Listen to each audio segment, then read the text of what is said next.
some level, we all understand this one undeniable truth. Someday, we will cease to exist. We don't know when, we don't know how, but we do know that our bodies will quit functioning and our lives will end.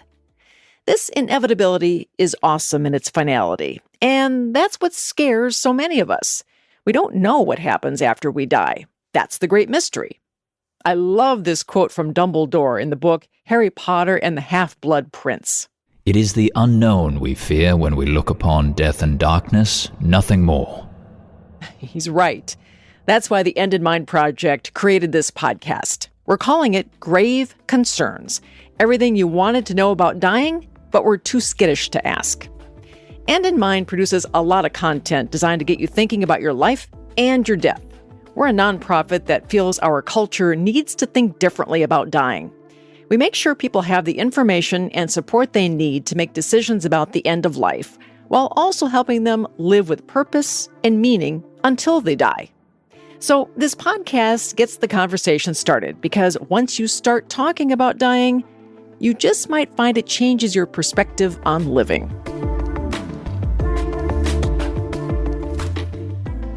I don't think I've introduced myself. I'm Kathy Wurzer. I'm a broadcast journalist and the founder of the End in Mind Project. I am really glad you found this podcast.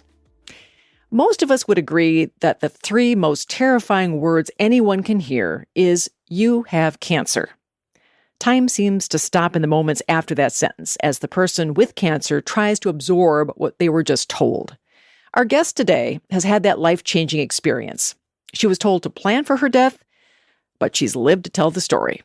My question for myself is, how do I live with it? Not how do I get over it? How do I act as if it's not there? Or it's how do I live with it? Deanna Thompson is with us. She's a Lutheran theologian who taught at her alma mater, St. Olaf College in Northfield, Minnesota, for years until she stepped away in June of 2025. She's written several books, and she is also a sought-after speaker. I am so honored that you are talking to me today. It's my honor to be here with you. Oh, my Thanks goodness. so much. You know, I did not know that you come from a long line of ministers. Very long line, yes. Like great-grandparents, grandparents, and my dad and uncles. And then I went to seminary not knowing pastor, professor, and ended up going the professor route instead. Now, pastors tend to the spiritual needs of the dying, right? Comfort their survivors, maybe give sermons about mortality. So I'm wondering, given your family background, what were your early experiences like surrounding death and dying?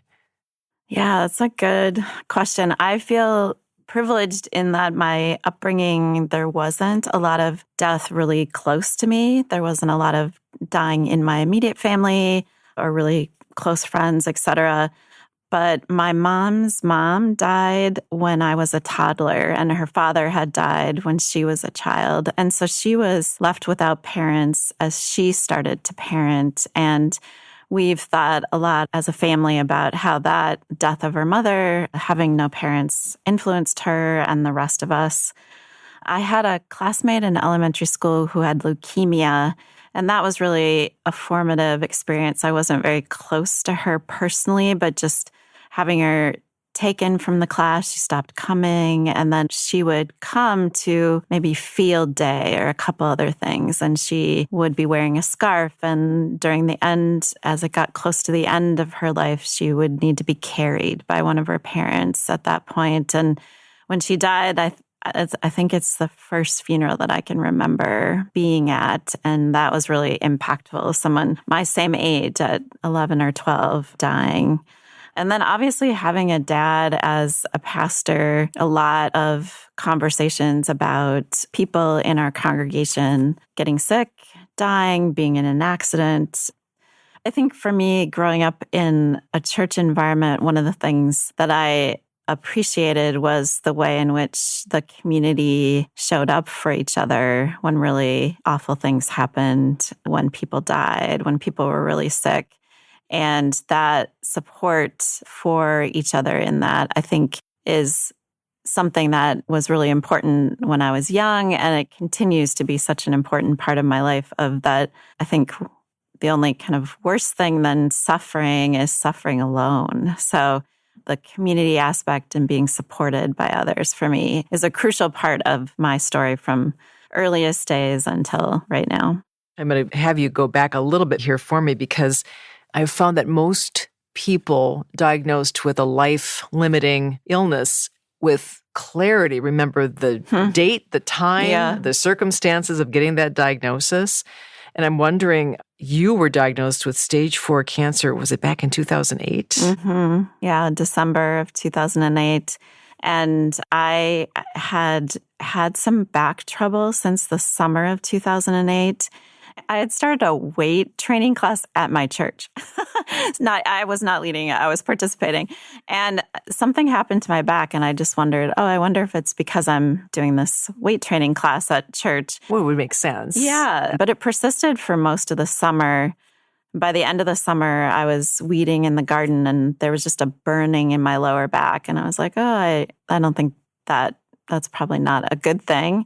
So a friend who's a nurse recommended I go get an MRI. And so I did that, and it showed a fractured vertebra.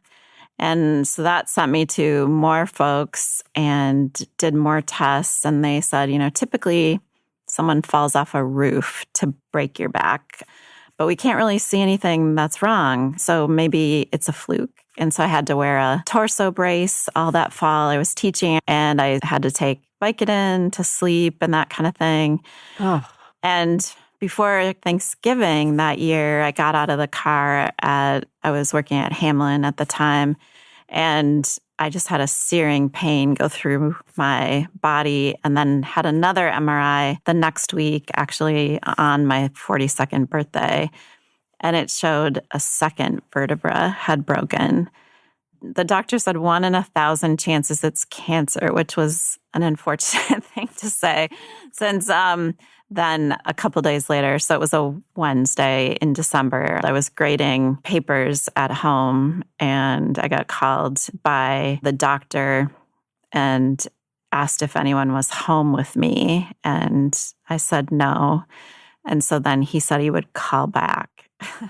And quickly found out that it was metastatic stage 4 breast cancer that had spread from the breast to about a dozen places in my bones. So I was immediately hospitalized after that and put on a treatment regimen, which there's relief once you find out. I was really happy I got on a lot of opioids. The pain was really, really horrible. So in the hospital, I was feeling better after the diagnosis and comforted, while I think people around me were kind of falling apart. How did you initially confront what I guess I would say would be the terror of finding out about a life-limiting illness? Yeah.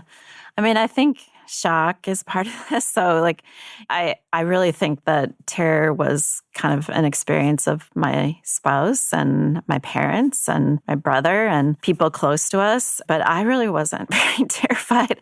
And I think really some of it was the opioids. I was on oxycodone, I was on fentanyl. And there's also this strange relief for a lot of people who have had something wrong, and then you finally find out what it is. And even if it's the worst thing, I've heard a lot of other people kind of talk about this, that there's this relief in knowing. And then having people kind of meeting the pain and the needs that I had. I felt in the hospital very comforted that a lot of people were taking care of me after being in so much pain and just not knowing what was going on. So the terror started to come a few weeks later, but not those first few days. I have to say, though, from what I understand of folks who have metastatic cancer, such a spread as you are explaining to me, that's incredibly serious. And folks don't often live very long. Were you just told to prepare to go home and die, or how did that work? Yeah, the oncologist really resisted prescribing that you have days or weeks or months. More was focused on, here's what we're going to do. And so it was a real aggressive treatment. They were saying if it had been a few more weeks, I would have been paralyzed from the waist down just because it was attacking the spine, but also the hips and the pelvis. And so I started going through this really intense radiation to try to stop the cancer from spreading in my bones. And it was really a painful experience because it caused me to be nauseous and throw up all the time. And when you have a broken back, that was a real problematic experience. So it landed me in the ER and then back in the hospital. And I was in the hospital over New Year's going into 2009. And that's when it really started to kind of hit of my husband and I talked about funeral plans, where should I be buried? And because it really seemed to us that the end was near. Can I ask you just how you navigated that? I felt like words went away. And, I'm a professor. I talk about how I'm a professional talker. And as a theologian, I get paid to talk about God. And words kind of went away. And again, I think opioids, part of that. There's a Harvard professor, Elaine Scarry, who's written about pain and how pain obliterates language. And so I think there's some of that too, is that when you just have really, really intense pain, it takes away the ability to really process what is happening to you. And then the whole thing was so disorienting. I mean, my mom has had breast cancer. I thought I would get breast cancer at some point in my life, but my story didn't map any version of breast cancer I had ever heard. I had had a mammogram earlier in the fall. It showed nothing. When I would go in for radiation, I could barely walk. I needed 3 or 4 people to help me onto the radiation table. And I would see all these other breast cancer patients seemingly, and I'm sure that this is not how they felt, but bop in and get radiation and bop out. And I was like, I can't even really walk. So the disorientation of what was going on really took a while to set in. I felt like I was living in a really surreal period. And I think when you're in a situation where people around you are falling apart, there's a way in which you take turns falling apart. So my husband, my parents, people around me were having a really hard time. And I think, again, opioids being a part of this, I was very kind of serene for a lot of it, of just I think it'll be okay. But I also wasn't looking up statistics about how bad it was, which I think my family was all doing. And so I knew I had a broken back. I knew I had a metastatic cancer diagnosis. And I didn't really know kind of more. So it slowly kind of dawned on me. And then that's when I feel like my husband started coming out of being traumatized, or he was able to get a kind of grip. And once he got a grip, then I kind of started to fall apart. And I think with the faith part, I know initially I just didn't have any words to pray. And that is, again, where it was helpful for me to be a part of a faith community where I was with people who were praying, even though I couldn't pray. You were still teaching during this time, is that right? Well, oh my gosh. Yeah, I got plucked out of the classroom the last week of class in December and then didn't get to talk with my students anymore. And so that was kind of traumatic, I think, for a number of students that I had been working with. I just had one class in the spring, and I was mostly in bed during much of that time. And it was twice a week. And so I would get dressed 2 days a week. And I would have friends pick me up and drop me off because I couldn't drive. And I would try to just teach that one class, thinking it was probably the last class I was going to teach. So I was really kind of orienting myself that the end was coming soon and wanting to end my time teaching well and hoping that could work out okay. But as the spring semester went, I started getting stronger and started feeling like I had more energy. And then I actually had a year sabbatical that came after that, which was unrelated to the cancer, but felt providential in some way.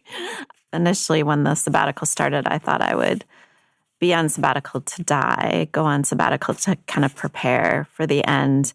And then I went into my first remission and, had to kind of regroup. Wow. I was going to say, that's got to be a little disorienting. It was very disorienting in a lovely way. Yes. And in a challenging way, because when people get diagnosed with a diagnosis like this, where like I cried through an entire oncology appointment, kind of 2 or 3 months into it. And my oncologist was like, I think you should maybe talk to a cancer counselor.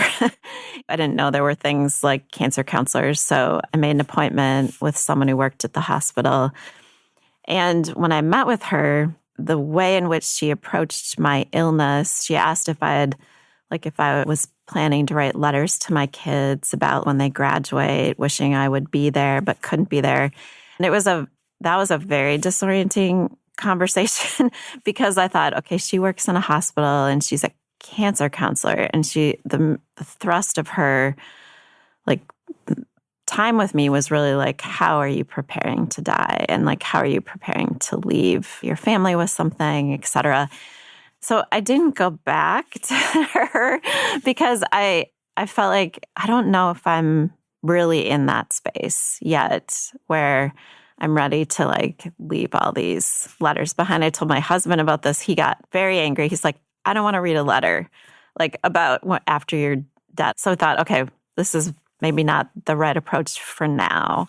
And then went into remission and like what does it mean then to maybe get to live for a few years or a while with this illness that is incurable? What does that look like? So really grateful for that year of not having to teach so that I could really think about, and I did a lot of writing then and thinking about kind of what does this mean to live as a metastatic breast cancer patient and person in the world.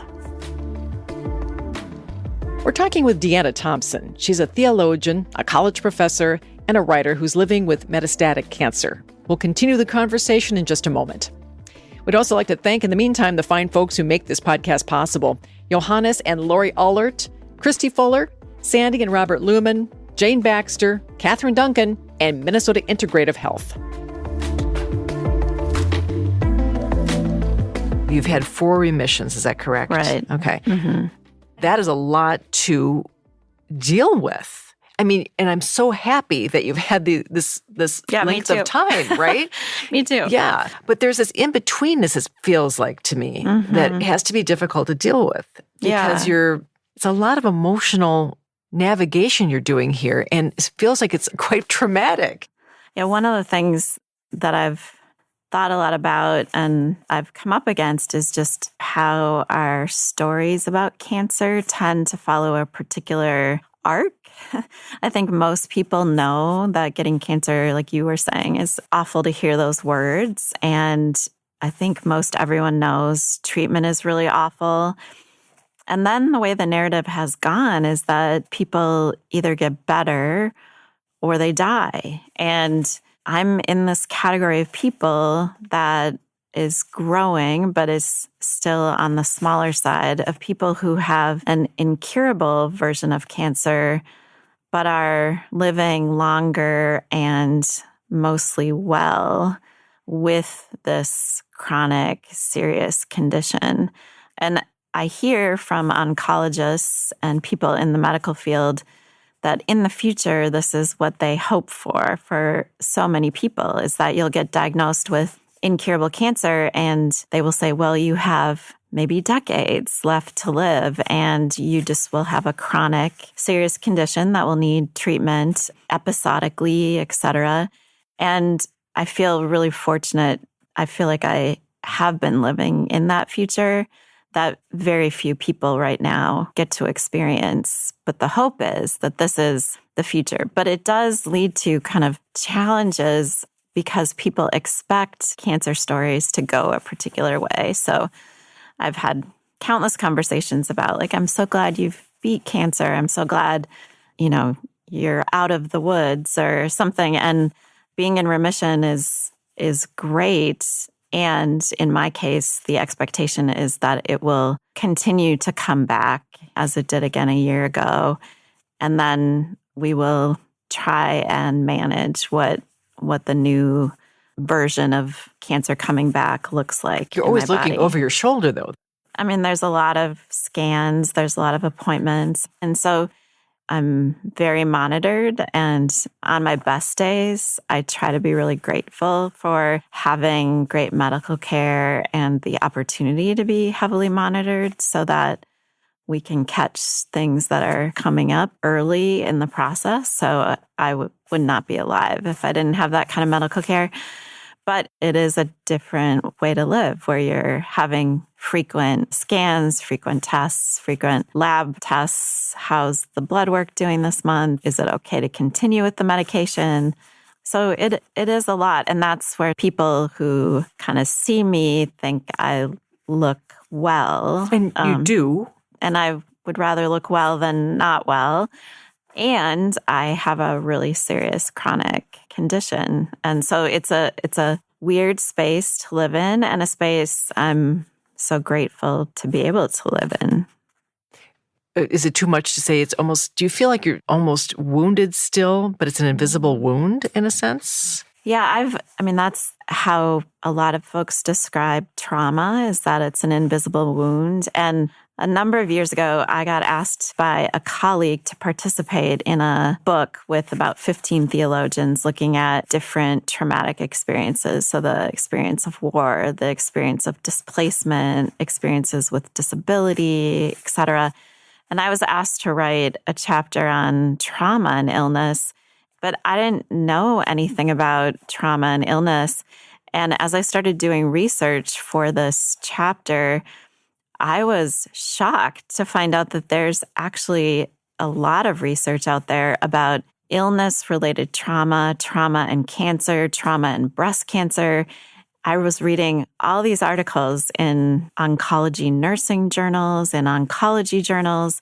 And when I started reading all of this, I was like, these studies better describe my experiences with sadness, my experiences with living in that in-between space, conversations with people who are like, so great, you beat it. And you like, what do you do? How do you navigate these things when people rejoice when you get good news? That's a place sometimes where people who live with cancer, if you finish a treatment, everyone's like, that's so awesome.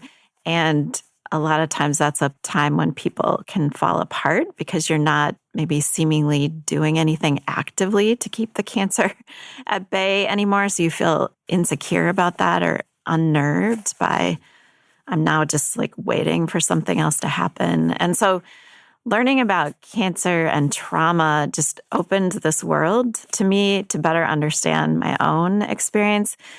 But then it also was disturbing because I had been treated at that point for 6 years with metastatic cancer. And I was reading all these studies and no one in the medical profession had ever raised this with me or used that word trauma.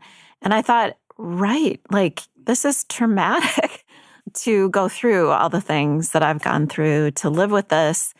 And so I started turning some of my own research and writing toward cancer and trauma because I felt like this is something all cancer patients and people who care about them should know more about. Because I have not heard of this before I started to read some of your writings, but it does make sense. It truly, truly does. How are you trying to integrate the trauma into your life, if that makes sense? No, it's a great question and really important. My friend Shelley has an awesome definition of trauma that I use all the time. And there's a lot of great technical definitions of trauma. And her way of talking about trauma is it's the suffering that remains.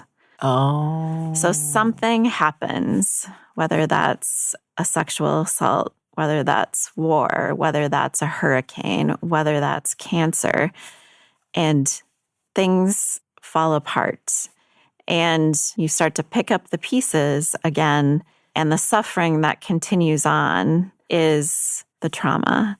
And when I thought about that regarding my own journey with cancer, I'm like, that is exactly what I'm dealing with. It's it's the diagnosis with cancer wasn't traumatic exactly for me. And this is something that people who work on cancer and trauma talk about is diagnosis is often not the trauma. It's the surgery, the treatment. It's the way in which it alters your body, your way of being in the world. Like that's what is traumatic.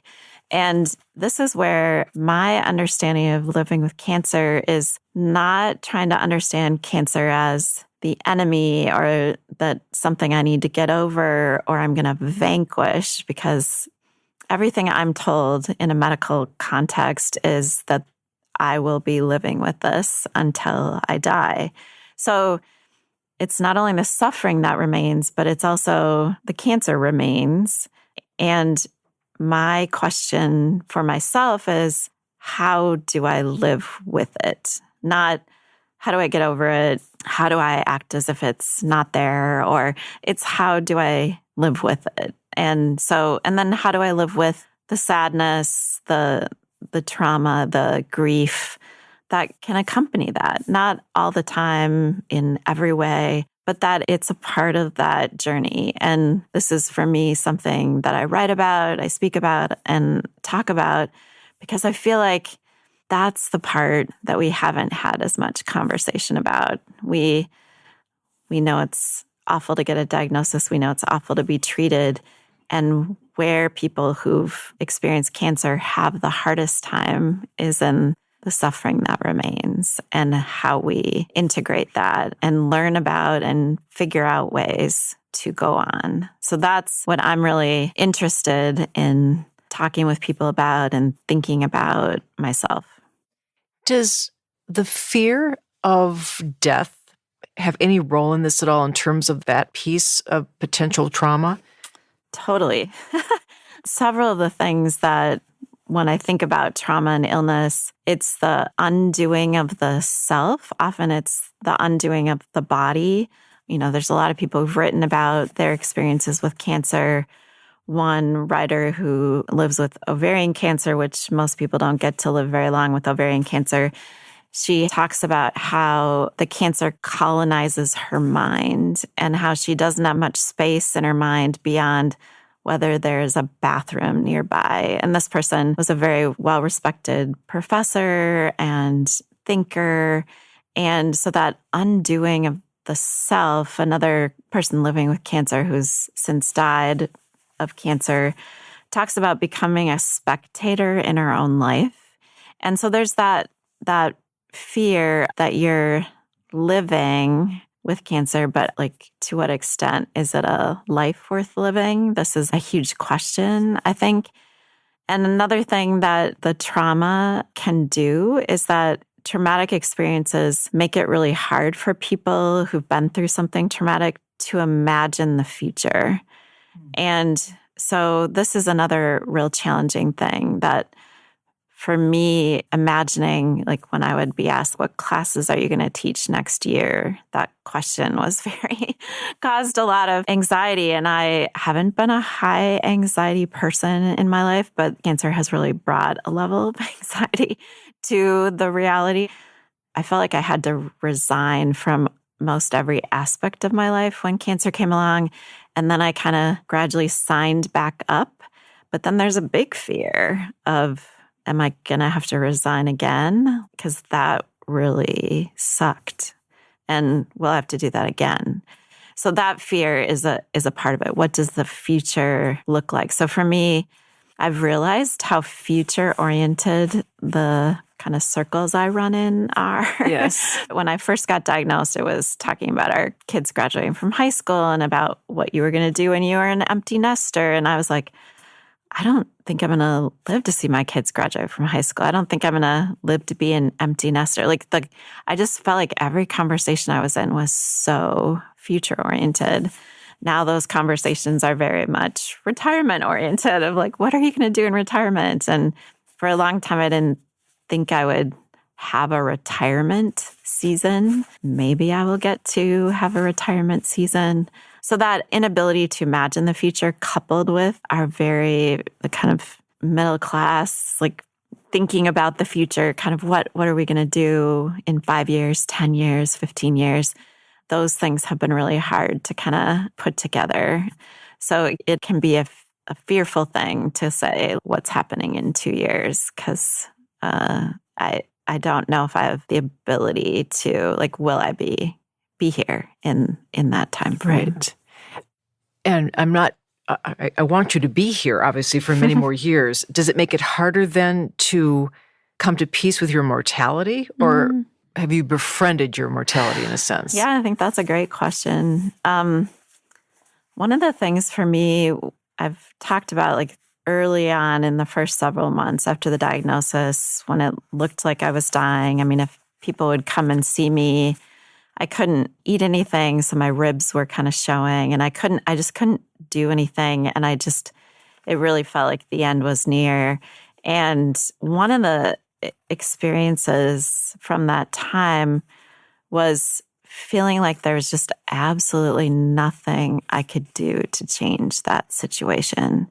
And I remember thinking to myself, I want to muster up being like mad or outraged that I feel like I'm going to die really soon. And I just felt like I couldn't make myself care, which was just and then I was like, I should be horrified that I don't care, but I'm not horrified. Like I couldn't manage those emotions. So it makes me curious about people who face death at some point, there is a radical acceptance of what you're dealing with. And so I feel like I've had a lot of time to practice acceptance, even though I don't feel like I'm ready to die right now. But initially, when I was diagnosed, I felt like I heard people talk about other people as like, oh, that person had 4 good years of living with cancer. And that would really upset me, because I was like, if they were 50 years old and didn't have cancer, we wouldn't be talking about, oh, they had 4 good years of living with this. At this point, when I'm in my 17th year of living with this, I'm feeling more okay about saying how grateful I am that I've had all this time. And I hope I have more. But I feel like there's been a lot of time to practice acceptance, even though I don't think I have it all down. Nobody really does. No. And from what I know from people close to me who've been with the dying and being with people close to death, that there are moments of acceptance and moments of raging against the darkness of the night kind of thing. So I imagine that's what it will be. And I feel that practicing accepting what is I maybe have had more experience than a lot of other folks on that part. I've watched you on social media, kind of, I've watched you too, Kathy. Thank you. I've been watching you live your life, and I think to myself, gosh, she has this amazing fortitude, And of course, that means that you have built the capacity to face difficulties with great courage, right? I think you called yourself a God talker here in our conversation. You're a professional God talker. Yeah. So I'm wondering, how has your spiritual fortitude held up through all this? Yeah, that's a lovely question. Yeah, I think the words went away to talk to God or talk about God early on, and really relied on trusting that other people were doing that talking on my behalf. And then when I went back to teaching as a theologian who thinks about God and the world, one of the biggest questions is about God and suffering and that relationship. And, there's these big questions that scholars call theodicy kind of questions of why would God let this happen? Or what are the different theories of why do awful things happen? And those questions are important. And I think most any one of us who have something awful happen have moments of the why. For me, the why hasn't really been that productive of a question because I resist an idea of like, God gave me cancer so that I would learn some lessons, or God gave me cancer so that I can share my experience with other people. Like, that is not a theology I ascribe to, of that there was this reason. So I don't think there's any reason I got cancer. And so the more valuable question for me is how? How do I live in light of having this? And from a faith perspective, one of the things that I've been spending a lot more time thinking about and writing about, teaching about is I don't think when we talk about religion, we talk enough about the kind of spaces within religious texts, within religious practice that are there for people who are undone by the awful. So people who've been traumatized. And so in Jewish and Christian traditions, we have the practice of lament. And in the Bible, there's 150 psalms, and 60 of them are lament psalms. And the word psalm in Hebrew is praise. And so this is the book of praise. And in the book of praise, almost half of it is lament, which is a really important point, and a point that I don't think we in religious circles talk about enough. And that's something I've just wanted to talk about a lot more and explore, because the Psalms are actually full of experiences of people being undone by awful things. And the psalmists, the ones who wrote these Psalms, they testify to the experience of the absence of God. So like many people will look to Psalm 23. Many people know that by heart. Yes. The Lord is my shepherd, I shall not want. I said that psalm every day for many, many days after I was diagnosed. It's important and lovely. But the psalm right before it is Psalm 22, which is the psalm that Jesus quotes from the cross, which is, my God, why have you forsaken me?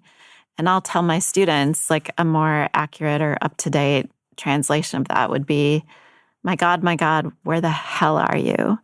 I cry out and you are silent. Like, this is actually in the Bible. That testifying to the absence of God is something that people of faith experience. And what I've realized is that I think a lot of people who experience awful things in their life, whether it's illness or other trauma, then experience the absence of God. And then they think that's on them. They think, well, so now I'm not a person of faith, clearly, because I can't sense God. And it's actually an experience we learn from the Psalms, an experience within faith, that faithful people experience the absence of God. And to me, like, spending more time in those spaces has been really helpful to me personally. And I feel like it's just something religious folks should be speaking and talking about, is that I feel like a lot of people feel like religion can be too pat, or the answers too certain or too easy. And I think the best of religion offers these spaces. And during the worst of my illness, to have other people saying the words of these lament psalms around me helped me think about ways that I could talk about the awful, gave me language in some ways. And I'm really grateful for that, and want to kind of help other people who look to religion understand that that's part of the tradition, ritual experience too. Everyone uses the word healing. I think that can be overused, to be honest with you. But clearly, you've gone through this journey physically and emotionally, and especially as you had people saying the words that you couldn't find. Yeah. Did you find that healing to you in some respect? Yeah, I mean, that's a great question. Like, I don't feel like I will be healed from cancer. At the same time, I have experienced a lot of healing. Like, I couldn't get out of a chair by myself. I couldn't get dressed by myself. And my back has, with the help of surgery and a lot of physical therapy, and I can now do most things that an able-bodied person can do. So I've experienced a lot of healing in that way. and appreciate so much the prayers and the practices and the thoughts that so many people have given to God, to me, to the universe for my healing. And I don't feel like I'm healed or will be healed in this life. I wonder where you find joy. Yeah, I find joy in a lot of places. I feel like I'm still here and doing as well as I'm doing because of so many wonderful people in my life and in the world. So my family and friends and colleagues and church community. And so there's so much joy in the relationships that I have and the fact that I have been able to continue to work and do the things that I love to do so much. My students give me great joy. And you may know, since we're friends on social media, that my husband and I are trying to get to all 63 national parks. Yeah, I love that. And look forward to continuing that. And then at the same time, taking just joy and pleasure in the very simple things. I think one of the things that happens when you get really sick is a lot of the ordinariness of life goes away, like the ability to make dinner or the ability to, just go to a movie or the ability to sit at a restaurant and be well enough to do that. So I think for me, I definitely relish those small, ordinary joys that went away for a while, but thankfully have been part of the practice for a good long time. So before you leave us, because I've enjoyed this conversation, it's been really eye-opening. I wonder, do you have a practice, a prayer, a poem, a song, something that you have focused on here in these past number of years as you've navigated this really difficult journey that you think maybe listeners would also find value in? I have a prayer practice every morning. I do gratitude practice every evening. I think in this day where we hear there's an epidemic of loneliness, that so many people are struggling to find places of community. For me, that practice, which I feel like is becoming more kind of countercultural, is the practice of weekly worship with the church community that I'm a part of.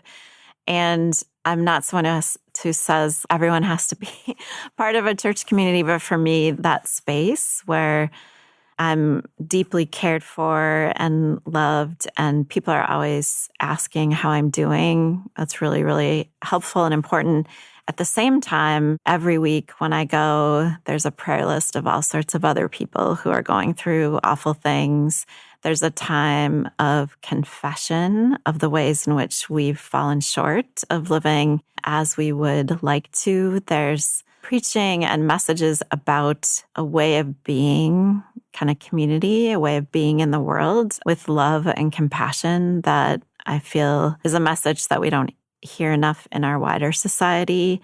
And so I think for people who are facing big challenges, my hope for all of you, all of them, would be to have a community, and a community that's going to walk with you through the awful as well as the joyful and the beautiful, because I think we all need support to get through all the things that life is beautiful and life is super hard. And we want to kind of multiply the joys with others when we have them and rely on each other when the times are really awful.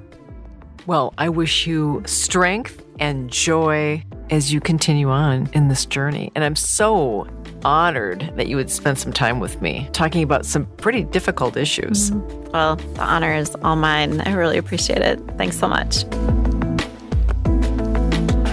That's Deanna Thompson, noted theologian and writer. In June of 2025, she retired from St. Olaf College in Northfield, Minnesota, and from 29 years in higher education. The cancer and medication she's taking led her to seek a slower pace for her life. If you'd like to learn more about Professor Thompson's work, check out her website at deannathompson.com. We'll put the link in the podcast episode notes. Grave Concerns is made possible by the supporters of the End in Mind Project, including Christy Fuller, Sandy and Robert Lumen, Jane Baxter, Johannes and Lori Allert, Catherine Duncan, and Minnesota Integrative Health. We're grateful for all donations to further our work. If you'd like information on who we are and what we do, visit endinmindproject.org.